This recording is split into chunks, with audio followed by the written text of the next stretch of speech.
Hi friends, ഞങ്ങളിന്ന് തഞ്ചാവൂരിലേക്കൊരു യാത്ര പോവാണ്. ട്രെയിനിലാണ് നമ്മൾ വന്നിട്ടുള്ളത്. സോ അതിൻ്റെ ഡീറ്റെയിൽസും കാര്യങ്ങളൊക്കെ വീഡിയോയിൽ പറയുന്നതായിരിക്കും. ഇപ്പം നമുക്ക് നേരെ ഒരു ചായ കുടിക്കാൻ വേണ്ടിയിട്ട് പോവാം.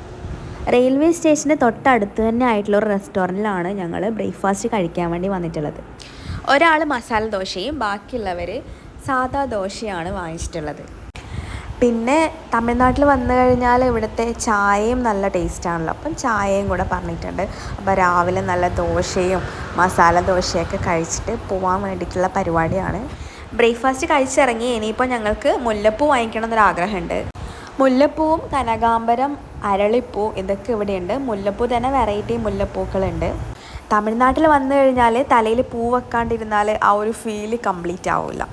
റെയിൽവേ സ്റ്റേഷനിൽ നിന്ന് ടെമ്പിളിലേക്ക് 1.5 കിലോമീറ്ററാണ് ഡിസ്റ്റൻസ് ഉള്ളത്. അതുകൊണ്ട് നമ്മൾ ഒരു ഓട്ടോ പിടിക്കാമെന്ന് വിചാരിച്ചു.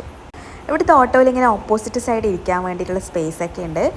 100 രൂപയാണ് ഓട്ടോ ചാർജ് വരുന്നത് ടെമ്പിളിലേക്ക്.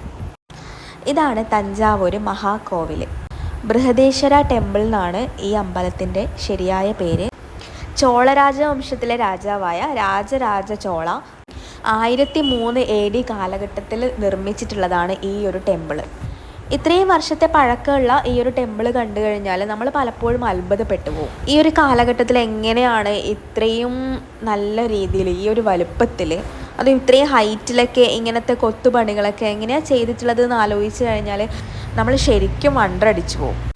ദ്രാവിഡ ആർക്കിടെക്ചറിലാണ് ഈ ഒരു അമ്പലം പണി കഴിപ്പിച്ചിട്ടുള്ളത്. കൂടുതലും ഗ്രാനൈറ്റ് യൂസ് ചെയ്തിട്ടാണ് ഈ ഒരു ടെമ്പിൾ ഉണ്ടാക്കിയിട്ടുള്ളത്. അപ്പോൾ നമുക്ക് ഈ അമ്പലം മൊത്തത്തിലൊന്ന് നടന്ന് കാണാം.